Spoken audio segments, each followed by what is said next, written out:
Bismillahirrahmanirrahim. Assalamu alaikum. Welcome to the Biolish world. Today we are going to start lecture number 3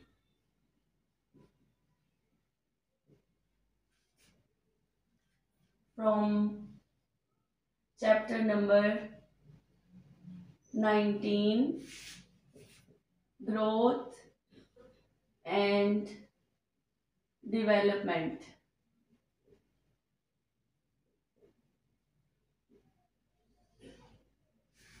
आज जो है ना class हमने growth and development के chapter में से स्टार्ट करने हैं। Phases of growth, types of growth. Last lecture में हमने डिस्कस किया था growth and development in plants. वही टॉपिक जो है ना वो आज हमने कंटिन्यू करना है और हमने प्लांट्स के अंदर टाइप्स पढ़नी है ग्रोथ की, कि ग्रोथ जो है वो कितने तरह की होती है।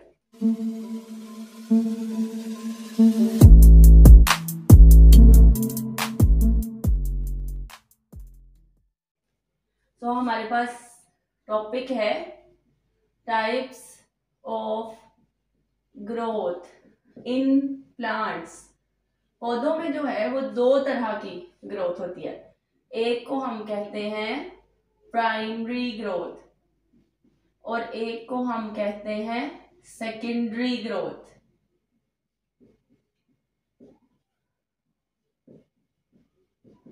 Primary growth means increase in length of plants, and secondary growth means increase in width of plants। जब पौधा जो है वो अपनी लंबाई इंक्रीज करे तो वो प्राइमरी ग्रोथ, और जब वो अपनी चौड़ाई इंक्रीज करे तो वो सेकेंडरी ग्रोथ। प्राइमरी ग्रोथ के लिए एपिकल मेरिस्टेमेटिक सेल्स होते हैं जो एपिक्स पे पाए जाते हैं, और सेकेंडरी ग्रोथ के लिए लेटरल मेरिस्टेमेटिक सेल्स होते हैं जो कॉर्ड कैम्बियम और वास्कुलर कैम्बियम की फॉर्म में पाए जाते हैं, जो स्टेम की चौड़ाई को इंक्रीज करते हैं। सो हमारे पास ग्रोथ की दो टाइप्स हैं, और इन्हीं टाइप्स के लिए, इन्हीं दो तरह की ग्रोथ के लिए प्लांट्स के पास फेजेस पाए जाते हैं। फेजेस ऑफ ग्रोथ जी, ये देखें, ये है जी क्लास रूट की टिप, और इसकी टिप पे जो है ना वो मेरिस्टेमेटिक सेल्स पाए जाते हैं। ठीक है, apical meristematic cells are found at the tips of roots and shoots.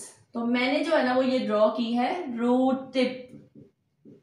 तो हम जब इसकी रूट की टिप पे देखते हैं, ये जो टिप है, तो यहां पर हमें रैपिडली डिवाइडिंग सेल्स नजर आते हैं जो कि बहुत तेजी से डिवाइड कर रहे होते हैं, और उन रैपिडली डिवाइडिंग सेल्स को हम मेरिस्टेमेटिक सेल्स कहते हैं।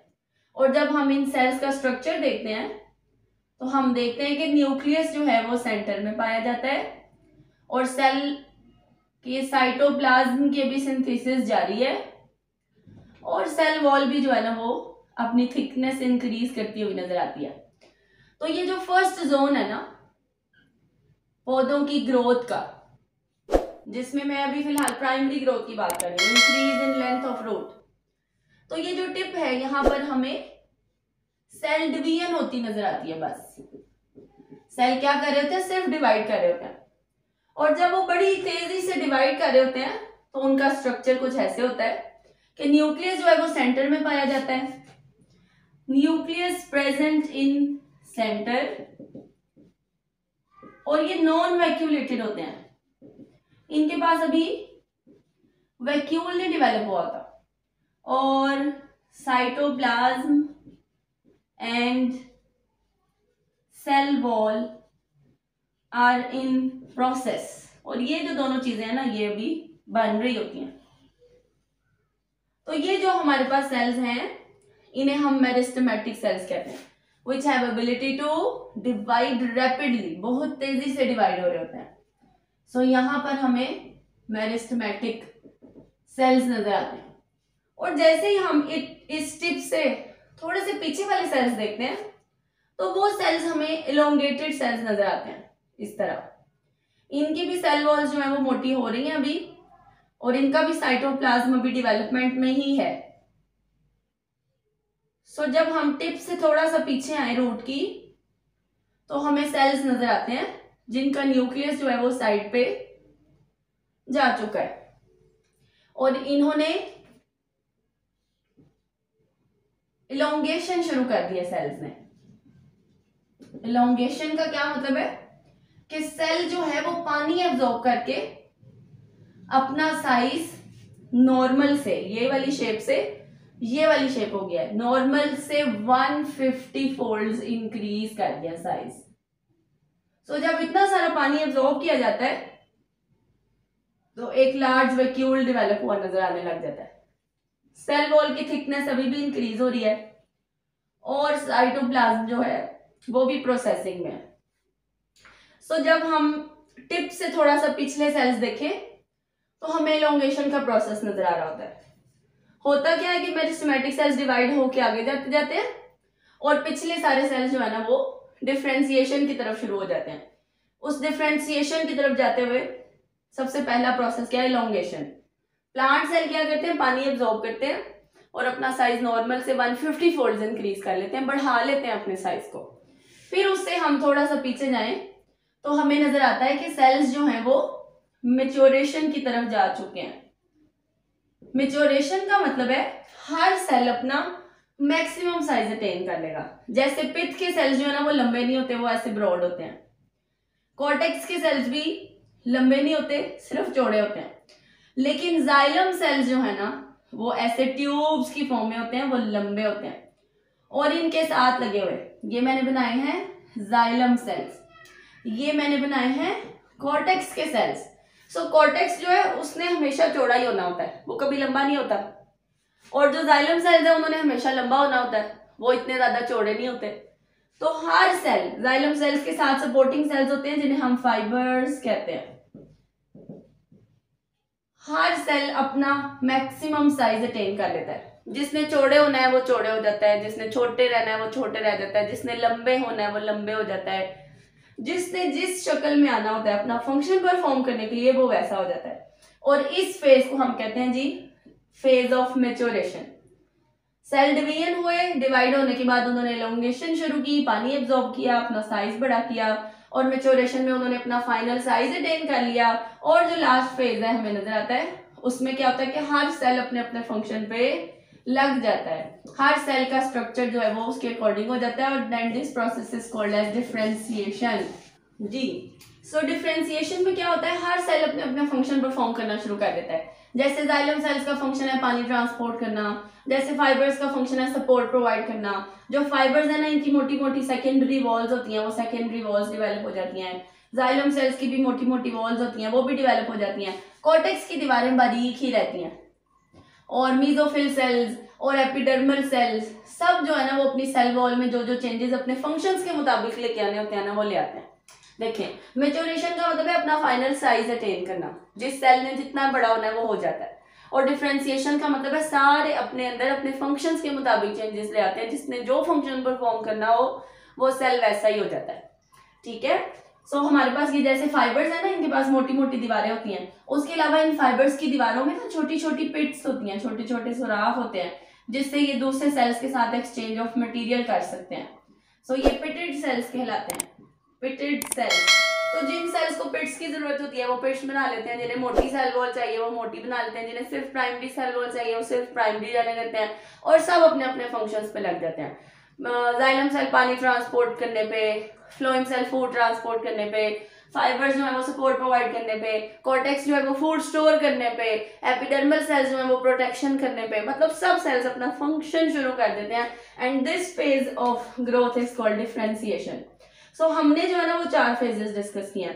पहला फेज है जिसमें सेल रैपिडली डिवाइड होते नजर आते हैं at the tip of the roots as well as shoots. Shoot का भी आप जहन में रखें, लेकिन अभी हम फिलहाल रूट टिप की बात कर रहे थे। दूसरा फेज कौन सा है जी? इलोंगेशन, जिसमें सेल अपना साइज इंक्रीज कर लेते हैं पानी एब्जॉर्ब करके। फिर उसके बाद मेच्योरेशन में हर सेल अपना अपना साइज, मैक्सिमम साइज अटेन कर लेता है। और डिफरेंशिएशन में क्या होता है जी? सब अपने अपने फंक्शंस के मुताबिक अपने स्ट्रक्चर्स को चेंज कर लेते हैं। सो ये हमारे पास क्या है? फेजेस ऑफ ग्रोथ, जिसमें प्लांट्स जो है वो अपने सेल्स को डिफरेंशिएशन तक पहुंचाते हैं और फिर सब अपना अपना काम करना शुरू कर देते हैं। सो ये हमारे पास types of growth: primary growth increase in length and secondary growth increase in width. अब नेक्स्ट टॉपिक जो है वो हमारा वो है ग्रोथ कोरिलेशंस का।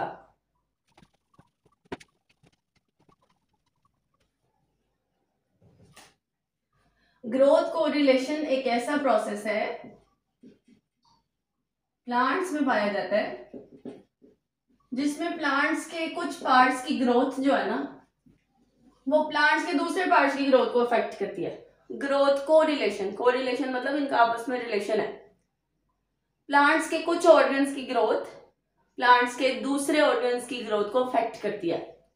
जैसा कि हम ग्रोथ कोरिलेशन की टर्म को ना एपिकल डोमिनेंस से बहुत अच्छी तरह समझ सकते हैं। एपिकल डोमिनेंस जो है वो प्लांट्स के अंदर पाया जाने वाला एक ऐसा फिनोमिना है जिसमें ये देखें, ये है जी टिप ऑफ स्टेम और ये है जी लेटरल शूट्स। जो नीचे वाली शूट्स होती है ना बाद में आने वाली, उन्हें हम लेटरल शूट्स कहते हैं। और कुछ होते हैं बीच में बड्स जिनमें से भी शूट्स निकलनी होती हैं, और कुछ ऐसे बड्स होते हैं जिनमें से भी छोटी छोटी शूट्स निकली होती हैं। ठीक है, ये देखिए इस साइड पे भी ये भी हमारे पास ऐसी शूट्स हैं जो भी ग्रोथ कर रही थी। लेटरल शूट्स, इन्हें हम क्या कहते हैं? Lateral shoots. और ये जो मैंने बीच में शो किए हैं ये क्या है? एक्सिलरी बड्स, जिनमें से नई शूट्स निकली हैं। And this is apex. Apex means tip. So scientist जो है ना उन्होंने ये फिनोमिना नोट किया। थाईमैन एंड स्कूक, इन दोनों ने जो है ना वो एक्सपेरिमेंट्स के दौरान ये नोट किया कि पौधे की एपेक्स जब तक ग्रो कर रही होती है ना बहुत स्पीडली, तब तक उसके लोअर और लेटरल बड्स जो है ना वो ग्रो नहीं करते। यानी कि जब तक पौधे की टिप ग्रो कर रही है ना तब तक उसके लेटरल बड्स की ग्रोथ क्या हो जाती है? स्लो डाउन हो जाती है। सो एपेक्स मतलब टिप का ग्रो होना एपिकल डोमिनेंस कहलाता है। डोमिनेंस का मतलब है कि यहाँ पे इतनी अच्छी ग्रोथ हो रही है और नीचे वाले जो बर्ड्स हैं, लेटरल शूट्स, एक्सिलरी बर्ड्स, उनके ऊपर ग्रोथ जो है ना वो स्लो ही हुई है। बर्ड्स में से नई शाखाएं ही नहीं निकल रही। जब तक ये टिप ग्रो करती रहेगी तब तक लेटरल शूट्स ग्रो नहीं करेंगी। सो उन्होंने इस प्रोसेस को किसका नाम दिया? एपिकल डोमिनेंस का। और ये जो एपेक्स का डोमिनेंट होना है इसे उसने इनहिबिटरी इफेक्ट का नाम दिया। इनहिबिटरी इफेक्ट क्यों है ये? क्योंकि जब तक एपेक्स ग्रो करती रहती है तब तक नीचे वाले शूट्स और नीचे वाले बर्ड्स की ग्रोथ इनहिबिट हो जाती है। सो जब एपिकल डोमिनेंस की वजह से नीचे वाली शाखें ग्रो ना कर पाए तो उस इफेक्ट को हम क्या कहते हैं? Inhibitory effect. और इस इफेक्ट को कैसे खत्म किया जा सकता है? इस टिप को कट कर दिया जाए।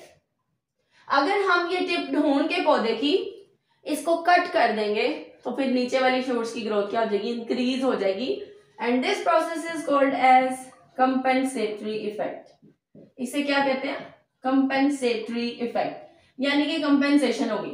पहले जो है ना वो एपिक्स इनहिबिट कर रही थी, हमने एपिक्स से काट दी। क्यों? क्योंकि सारे हार्मोन्स वो यूज कर रही थी। अब हार्मोन कौन सा एपिक्स पे पैदा हो रहा था? ऑक्सिन। सो रिसर्चर्स के मुताबिक ऑक्सिन जब बहुत ज्यादा टिप पे पैदा होता है तो फिर वो टिप पे लंबी होती जाती है और ऑक्सिन की बहुत कम क्वांटिटी नीचे वाले शूट्स तक आती है। तो वो इतनी कम क्वांटिटी जो है ना वो उनकी ग्रोथ को इंक्रीज नहीं कर सकती, जिसकी वजह से ये पता चल जाता है कि ऑक्सिन कम आ रहा है। और कम आने का मतलब ये है कि टिप पे जो है ना वो ऑक्सीजन की क्वांटिटी ज्यादा है। इसलिए लेटरल शूट्स जो है वो ऑक्सीजन की डेफिशिएंसी की वजह से अपनी ग्रोथ को स्लो डाउन कर लेती हैं और एपेक्स जो है वो ऑक्सीजन बहुत ज्यादा होने की वजह से बहुत तेजी से ग्रो करता रहता है, जिसकी वजह से ये डोमिनेंट हो जाता है और ये इनहिबिट हो जाती है। सो अगर इस टिप को कट आउट कर दिया जाए, जैसा कि घरों में गार्डनर्स रखे होते हैं ना लोगों ने, तो वो गार्डनर्स क्या करते हैं, कुछ अरसे बाद दरख्त की ट्रिमिंग कर देते हैं, पौधों की भी ट्रिमिंग कर देते हैं। वो थोड़ी सारी टिप्स जो है ना वो काट देते हैं ऊपर से, क्योंकि उन्हें तो नहीं पता होता कि कौन सी वाली टिप डोमिनेंट हुई है, और वो डोमिनेंट होने की वजह से ना पौधे की ग्रोथ अच्छी नहीं होती। इस वजह से वो क्या करते हैं गार्डनर्स कि वो सारी ट्रिमिंग कर देते हैं, जहां पे भी टिप होगी कट जाएगी, और उससे क्या होगा, पौधे की ग्रोथ अच्छी हो जाएगी। सो यहाँ पर भी थायमन और स्कूग ने ये एपिकल डोमिनेंस के फिनोमिना को इनहिबिटरी इफेक्ट और कंपेंसेटरी इफेक्ट से समझाया। इनहिबिटरी रोकना और कंपेंसेटरी निकाल लेना, ठीक है। सो ये ऑक्सिन जो है, ये ग्रोथ हार्मोन्स होते हैं जो एपिक्स को या टिप को जो है ना वो ग्रो करवाते हैं, उसकी ग्रोथ को प्रमोट करवाते हैं। सो अगर हम एपिकल डोमिनेंस को काट के नहीं खत्म करना चाहते, हम चाहते हैं कि एपिकल जो टिप है ना वो ग्रो करती रहे और हमारे लेटरल शूट्स भी ग्रो करें, तो फिर हम क्या करते हैं, साइटोकाइनेंस का स्प्रे कर देते हैं। साइटोकाइनेंस भी प्लांट्स के पास पाया जाने वाला एक ग्रोथ हार्मोन है। सो अगर टिप हमें नहीं मिल रही, हमें नहीं पता चल रहा कि डोमिनेंट कौन सी टिप हुई है, तो हम क्या करते हैं, लेटरल शूट्स के ऊपर साइटोकाइनेन का आर्टिफिशियली स्प्रे कर देते हैं, तो वो नीचे वाली शूट्स भी क्या करती हैं, ग्रो करना शुरू कर देती हैं। वैसे जो है ना ये प्रैक्टिकल लाइफ में भी यूज किया जाता है मेथड, और ये बड़ा बेनिफिशियल है। एपिकल डोमिनेंस अगर इस तरह देखें तो हम देख रहे हैं कि पौधे की ग्रोथ को फर्क पड़ा है, लेकिन इसकी प्रैक्टिकल एप्लीकेशंस भी बहुत सारी हैं। प्रैक्टिकल एप्लीकेशंस जैसा कि ये जो गाजरें और मूलियां और शलजम और चुकंदर जमीन के अंदर लगते हैं ना, ये सारे क्या होते हैं, टैप रूट्स होते हैं। टैप रूट का मतलब होता है जो पहली रूट बीज में से निकलती है ना, उसे हम टैप रूट कहते हैं। जो पौधे जो है अपनी टैप रूट में फूड स्टोर करके उनको बड़ा नहीं करते, उनकी नॉर्मल रूट्स होती हैं, लेकिन गाजर क्या है, एक रूट है, और वो कौन सी रूट है, टैप रूट है। टैप रूट कौन सी होती है, the first root, the very first root appear in plants. जो पौधे की सबसे पहली रूट निकलती है ना, वो टैप रूट होती है, और अगर वो अपने अंदर फूड स्टोर कर ले तो फिर वो मोटी होने लग जाती है, जैसा कि कैरेट टैप रूट है, उसने अपने अंदर फूड स्टोर की हुई है। जैसा कि रेडिश टैप रूट है, इसने अपने अंदर फूड स्टोर की हुई है। इसी तरह हमारे पास जो है ना वो टर्निप, शलजम वगैरह, सो ये सारे जो है ना वो टैप रूट्स हैं, ये अपने अंदर फूड स्टोर करते हैं तो मोटे मोटे हो जाते हैं। सो टैप रूट की डेवलपमेंट को इंक्रीज करने के लिए ये एपिकल डोमिनेंस का फिनोमिना आर्टिफिशियली यूज किया जाता है। क्यों, उससे क्या होता है, एपिकल डोमिनेंस में क्या होता है, पहली वाली रूट डोमिनेंट हो जाती है और बाकी वाली रूट्स को ग्रो नहीं होने देती, जिसकी वजह से फूड ज्यादा स्टोर होती है और हमें ज्यादा वेजिटेबल्स हासिल हो जाती हैं, ठीक है। और दूसरी प्रैक्टिकल एप्लीकेशन इसकी क्या है, दूसरी प्रैक्टिकल एप्लीकेशन है जी स्टोरेज ऑफ पोटैटो। आलू के ऊपर क्या कर दिया जाता है, स्प्रे कर दिया जाता है। आलू जो है ना उनकी स्टोरेज लाइफ हम 1 से 3 साल तक बढ़ा सकते हैं। आलू को स्टोर करना है तो आलू क्या एक स्टेम है, और उसके ऊपर क्या करें, साइटोकिनेन्स और ऑक्सिन्स का स्प्रे कर दें, तो वो आलू जो है वो खुद ग्रो करता रहेगा, लेकिन अपने ऊपर लगे हुए पोटैटो आइस को या बड्स को ग्रो नहीं होने देगा। यानी कि उसने क्या कर दिया, एपिकल डोमिनेंस, उसके अंदर जो ग्रोथ है वो डोमिनेंट हो गई और उसने जो बाकी बर्ड्स है ना उनको ग्रो करने नहीं दिया। सो हम आलू की स्टोरेज लाइफ को 1 to 3 years तक इंक्रीज कर सकते हैं। आराम से आलू जो है वो स्टोर हो जाएगा। वैसे तो आलू स्टोर हो ही नहीं सकते, आलू तो घरों में भी आए हो ना, तो जब इनका जर्मिनेशन का मौसम आता है तो बास्केट्स में पड़े हुए आलूओं में से भी जो है ना वो पोटैटो आइस ग्रो करना शुरू कर देती हैं। लेकिन अगर हम एपिकल डोमिनेंस को अप्लाई करें तो हम इनको स्टोर कर सकते हैं 1 से 3 साल तक। सो ये दो जो है ना ये प्रैक्टिकल एप्लीकेशंस हैं, एक टैप रूट डेवलपमेंट अच्छी करना और एक आलूओं को स्टोर करना। ये जो प्रोसेस है एपिकल डोमिनेंस की थायमन और स्कूग ने इन दो कैरेक्टरिस्टिक्स के थ्रू जो है वो एक्सप्लेन किया था। सो फर्दर लेक्चर्स के लिए आप चैनल को सब्सक्राइब करें। Thank you, Allah Hafiz.